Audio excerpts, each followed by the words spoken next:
Know Your Church, celebrating faith, heritage, and community spirit. Since its inception in 1924, they had never got a resident priest here. I come here as the first priest, and I come here as a deacon in 2023. Throughout the year, we've had a roadmap of several activities, which have included games and sports, which have included a health camp, which have included the revival of our centenary school, which is happening at the other end, at the other corner. We revived that school, and it now has about 57 pupils.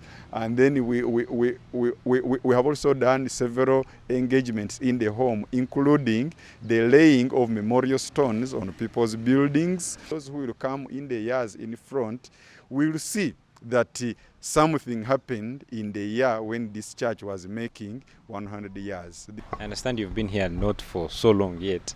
What could be something special about this church? Because it has existed now to 100 years.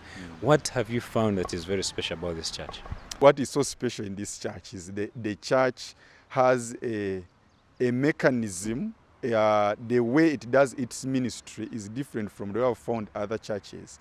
That there is that mode of unity in the church, the peace that exists here, and the belief in the leaders that that are either elected or posted here. That there is that cohesion which happens with all the leadership, and things flow, and that has what has kept the church together all these years, and even that's what I've found around. The numbers in the church, are they growing, or they reached a certain extent and they're no more growing? Or you see there's so many, I can't say, other faiths are coming up. You find someone has put up a church here. Do you see numbers dropping, or the numbers are there? From the records and from what I've seen in the period I have been here, the church is growing. The church is growing steadily, because you see every year which passes, the communicants increase, the number of baptisms increase, the number of confirmants every year who we take to the bishop increase. So to me, that shows that there is increment. And although the Sunday congregations are not ones which you can depend on so much, because times they are determined by either weather, determined by seasons, determined by which activities are happening then. But apart from that, all the others, you see that generally the church population or Christians, the number is growing steadily. From you as an individual, as a new curate who is here, what should the church congregation or the community expect from you since you are here now? The church should expect focused and targetful ministry. The time we came here, whereas we found when all the years they have been having lay leaders.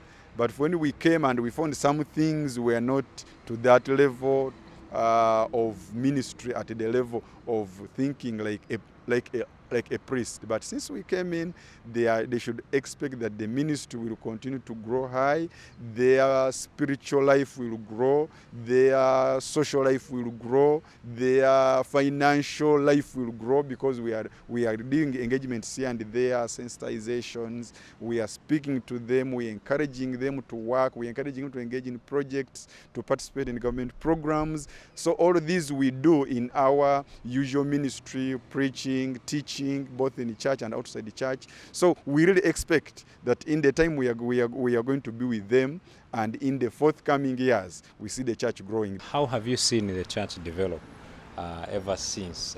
You can, so long as you can understand, because I understand it is way older than you. So how have you seen it develop over the years? Yeah, since young, the church has been developing. Because when I was young, we had a thatch grass house, such a grass building. From there, it grew.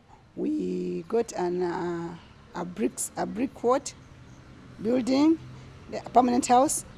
Then up to now, we are having this nice church. We are now growing highly. We want to build a storage house as an income of the church. We are now planning. We've already got a school which we had, which we didn't have. since I was born, but now we have a school of three classes because we have baby top and middle. So it is growing. It is growing. The special thing I've seen is now we are fighting to get an income generating activity for the church.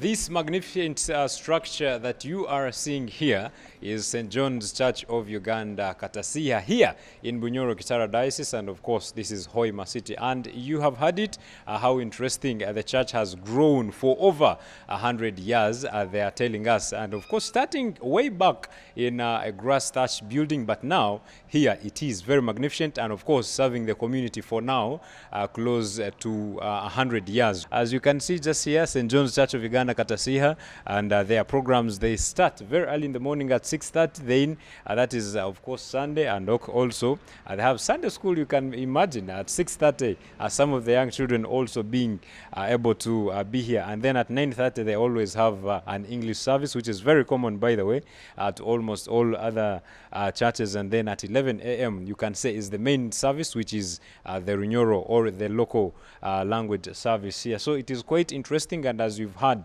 from the curate and other people we interacted with, there is a mega plan to put up a storage building, of course, which also now fosters on development of the community. So those are the most important things that you should always be interested in knowing, because we have this aspect of waking up every Sunday and we go to these churches, beautiful churches, we pray, but you do not know the origin. So that is why we at Church of Uganda Family TV brought in this special segment of Know Your Church. Luke Majumba Alenaitwe for Church of Uganda Family TV here in Hoima City, Bunyoro Kitara Diocese, and this is Know Your Church.